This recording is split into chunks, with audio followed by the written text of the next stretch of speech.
కవితక్క గారి ఆధ్వర్యంలో 72 గంటల దీక్షకు మేమందరం నవీపేట మండలం నుంచి బీసీ సంఘాలందరం ఉద్యమంగా వచ్చి నేడు ఆమెకు మనం మద్దతుకు పలకడం జరుగుతూ ఉన్నది.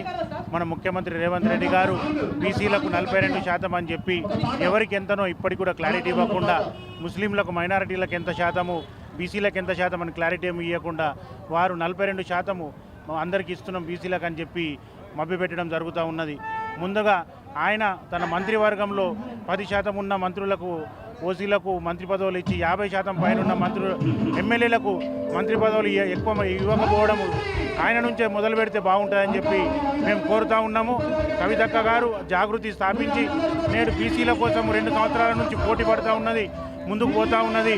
ఆమె అనగదొక్కడానికి 72 గంటల పర్మిషన్ అడిగినా కానీ ఒక 24 గంటలే పర్మిషన్ ఇస్తామని చెప్పడము చాలా శోచనీయము.